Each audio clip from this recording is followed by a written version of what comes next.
Welcome to another episode of Mastering Cybersecurity, developed by baremetalcyber.com. Let's dive in. Cryptography is the toolkit that keeps digital information private, intact, and provable across phones, websites, apps, and cloud services that people use every day. Its core goals are confidentiality, so only intended parties read data; integrity, so changes are detectable; authentication, so identities are verified; and non-repudiation, so important actions cannot be credibly denied later. These goals matter during online purchases, medical portal logins, and private messages, where mistakes can expose money, identity, or safety. Modern cryptography packages hard math into reliable building blocks that developers embed into protocols and products you already use. Although the math underneath can be advanced, the practical ideas are approachable when explained with plain vocabulary and small examples. By the end, the main parts will connect like puzzle pieces that work together to keep data protected and trustworthy. Before using the tools, it helps to name the basic parts clearly and consistently in plain language. Plain text is readable information. Cipher text is scrambled information. An algorithm is the recipe, and a key is the secret value that drives the recipe. Encryption transforms plain text into ciphertext, and decryption reverses that transformation when the right key is provided. Encoding changes how data is represented for compatibility, not secrecy, which is why base 64 never protects anything by itself. Hashing creates a fixed-length fingerprint that detects changes, but it is one way and cannot be reversed into the original message. Keeping these distinctions straight prevents common mistakes and makes the later examples much easier to understand and apply. Symmetric key encryption uses the same secret key to encrypt and decrypt, which makes it fast and well-suited for protecting large amounts of data. The Advanced Encryption Standard, AES, is the most widely used symmetric algorithm today, trusted in phones, browsers, and storage systems across the world. Some symmetric algorithms work on blocks of bits, while others operate as streams, and both use modes of operation that define how multiple pieces are processed safely together. A fresh initialization vector, or nonce, is often required, which is a unique number that ensures repeated messages never produce repeated ciphertext patterns. Typical key sizes for AES are 256 bits for long-term strength and 128 bits for balanced performance and security. A simple example is full disk protection on a laptop, where one symmetric key encrypts every file so that a stolen device reveals nothing without the proper unlock key. Public key, also called asymmetric, cryptography pairs two mathematically related keys, where one is public and one is private. The Rivest-Shamir-Adelman, RSA, and elliptic curve cryptography, ECC, are the most common families, each enabling encryption, digital signatures, and secure key exchange. With encryption, someone publishes a public key so others can send secrets that only the matching private key can read later. With signatures, the private key produces a verifiable stamp that proves the signer's identity and that the message has not been altered. Key exchange lets two parties agree on a fresh symmetric key for speed, while keeping eavesdroppers blind to the value being negotiated across the network. Everyday examples include secure website connections, secure email options, and software updates that arrive with a signature proving they truly came from the real publisher. A cryptographic hash function produces a fixed-length fingerprint of any input, changing drastically when even one character changes. Good hashes offer pre-image resistance, so outputs do not reveal inputs. Second pre-image resistance, so an attacker cannot find a different input with the same output. And collision resistance, so two distinct inputs rarely share a fingerprint. The secure hash algorithm, SHA, families, like SHA-2 and SHA-3, are standard choices across systems that check data integrity. Hashes help detect tampering in downloaded files, protect stored passwords when combined with salts, and anchor signatures that cover large documents efficiently. Because hashing is one way by design, you cannot turn a hash back into the original message, which is a feature rather than a limitation. Treat hashes as tamper detectors and building blocks rather than as a substitute for encryption or access control decisions. Proving that a message came from the right party and was not changed can be done in two different ways. A message authentication code, MAC, uses a shared secret to compute a tag that a partner can recompute and compare for integrity and authenticity. A hash-based message authentication code, HMAC, is a popular form that combines a hash function with a secret key, providing strong verification properties with well-understood behavior. Digital signatures achieve a similar outcome without shared secrets by using the sender's private key to sign and the sender's public key for verification. MACs are common inside private systems where parties already have a shared key, like an internal service and its gateway checking each request. Digital signatures are common across open ecosystems where anyone must verify the signer's identity, such as verifying software updates or legal documents. Strong cryptography depends on unpredictable values, which is where randomness and entropy enter the picture. A cryptographically secure random number generator, CSRNG, gathers entropy from unpredictable sources and stretches it into high-quality random numbers suitable for keys, nonces, and initialization vectors, IVs. A nonce is a value used once to ensure that repeated messages never create repeated ciphertext that leaks patterns to attackers watching the wire. If randomness is weak or repeated, attacks become practical because patterns let adversaries recover keys or forge messages. Operating systems expose secure random APIs that modern languages wrap, which developers should prefer over writing any custom randomness logic. Treat randomness as a security dependency on equal footing with algorithms and keys because mistakes here silently weaken even the strongest mathematical designs. Keys deserve their own life cycle because protection fails if keys are created, stored, or retired poorly. Generation should use a CSRNG, and storage should keep keys outside application memory whenever possible to reduce accidental exposure during bugs or crashes. A hardware security module, HSM, or a cloud key management service, KMS, can generate, store, and use keys without letting the raw key material leave secure boundaries. Distribution should follow least privilege, so only the components that must use a key can access it, ideally with rotation policies that replace keys on a sensible schedule. Backup and escrow need careful control so recovery is possible without creating shortcuts that insiders or attackers can exploit during stressful incidents. Retirement should include destroying old keys and documenting the change, so future audits or investigations do not accidentally revive unsafe secrets. Secure web browsing offers a friendly way to see cryptography working behind the scenes at large scale. Transport Layer Security, TLS, is the protocol that negotiates a secure connection between a browser and a website, starting with a handshake that agrees on algorithms and fresh keys. The browser checks a digital certificate that binds the site's name to a public key, issued by a Trusted Certificate Authority, CA, inside the wider public key infrastructure, PKI. Modern handshakes use forward secrecy through elliptic curve Diffie-Hellman ephemeral, ECDHE, which creates a one-time symmetric key that remains safe even if the server's long-term private key is stolen later. The browser also checks that the certificate matches the requested hostname, chains to a trusted CA, and has valid date ranges. When those checks pass, the browser shows a lock and quietly encrypts and authenticates all subsequent traffic using fast symmetric keys. Protecting data while stored is different from protecting data while moving, and both jobs matter equally for a complete picture. Encryption in transit uses protocols like TLS to protect network connections between clients and services, which prevents eavesdropping and tampering on public or private links.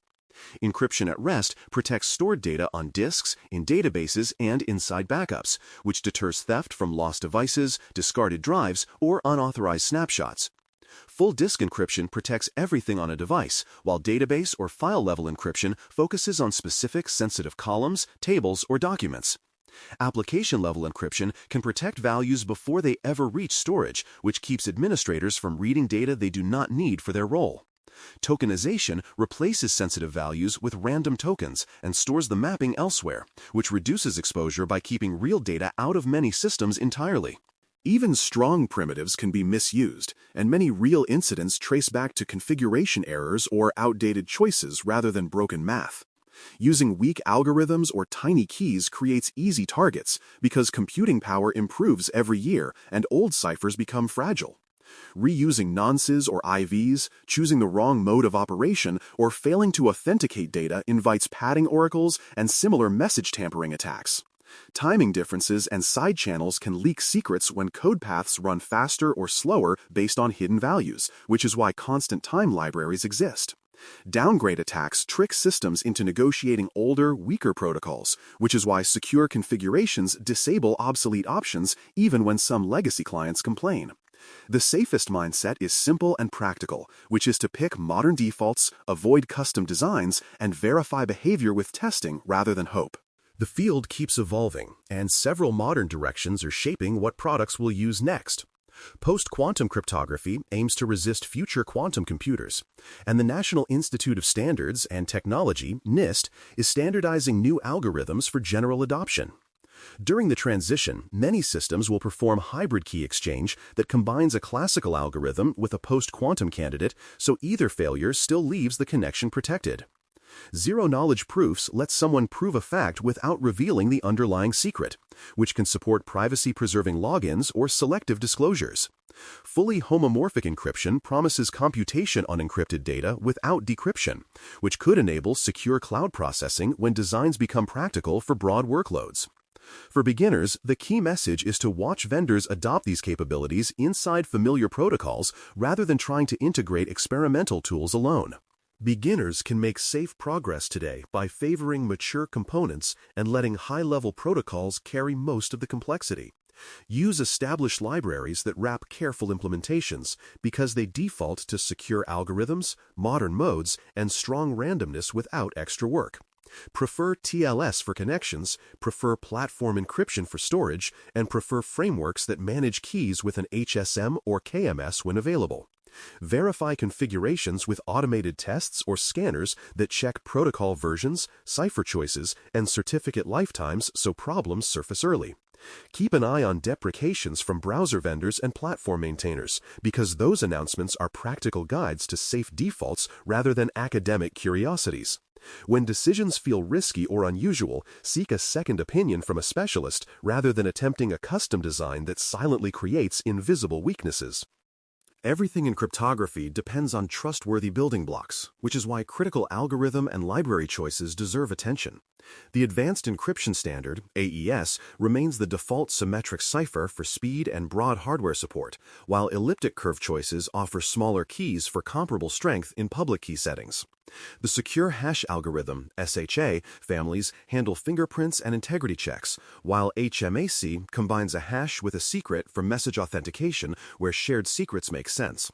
Transport connections rely on TLS with forward secrecy and trusted certificates, which makes the web and many apps safe even across untrusted networks. Storage protections blend full disk, database, and application-level encryptions so data remains unreadable even if a drive is lost or a backup is exposed. These consistent patterns let teams mix and match pieces without losing sight of the security properties each part provides reliably. Implementation details matter as much as algorithm choices, because small mistakes often have big consequences. Code should avoid branching or memory access patterns that depend on secret values, because attackers can measure timing or cache differences across many requests. Keys and other secrets should be kept out of logs, analytics, and error messages, because those systems are widely accessible and persist far longer than intended. Certificates should be issued with accurate hostnames, reasonable validity periods, and monitored renewal so that surprises do not interrupt important services. Systems should restrict who can export or import keys from an HSM or KMS, because key boundaries are only helpful when organizational boundaries reinforce them. Documentation should record who created a key, where it is used, and when it expires, because traceability makes audits and incident investigations faster and more reliable. Cryptography, in the real world, always intersects with people, processes, and operations that either strengthen or weaken the outcome. Access to keys must align with job roles and approvals, which ensures that no single person can misuse powerful capabilities without detection. Change procedures should require peer review for cryptographic settings, which reduces the chance that a rushed configuration silently weakens protections across many systems. Incident response plans should include steps for revoking and replacing certificates or keys, which shortens the window of exposure after a compromise. Procurement should ask vendors specific questions about algorithms, versions, and key storage, which avoids surprises after deployment when integration becomes harder. These routine governance steps turn strong mathematics into dependable protection that holds up during normal operations and during stressful events. Learning to recognize good cryptography in products is valuable, even without writing a single line of code. A secure website presents a valid certificate, negotiates TLS with modern ciphers, and supports forward secrecy through ECDHE, which your browser can summarize in a simple connection panel. A secure app encrypts sensitive data on the device, protects its own secrets, and uses platform key stores rather than embedding keys inside the code. A secure service rotates keys gracefully, monitors certificate lifetimes, and records clear audit trails that show who changed settings and when.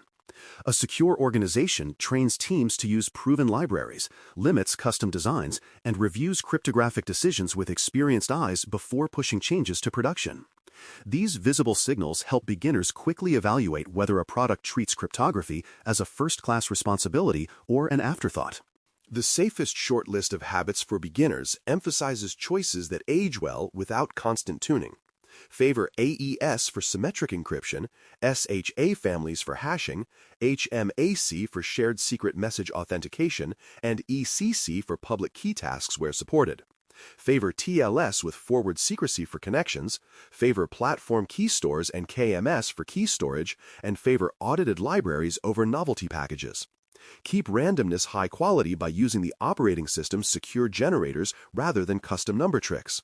Keep configuration simple by disabling obsolete protocols and ciphers, then documenting why the remaining options are acceptable for the information you protect. Keep your perspective steady by remembering that cryptography protects value, which makes diligence worth the extra few minutes during design and review. In summary, cryptography protects confidentiality, integrity, authentication, and non-repudiation by combining keys, algorithms, randomness, and careful operations into dependable protections. Symmetric ciphers provide speed for bulk data, while public key systems enable open exchange, secure sessions, and verifiable signatures. Hashes and HMAC detect tampering, TLS secures connections, and layered storage encryption keeps data unreadable even when devices are lost. Key management, sound randomness, and steady governance ensure that strong math remains strong inside real products and processes. With these pieces in mind, beginners can evaluate protections more clearly and make sensible choices that keep personal and organizational data private and trustworthy. Thanks for listening. For more audio courses, daily newsletters, and more, please visit baremetalcyber.com.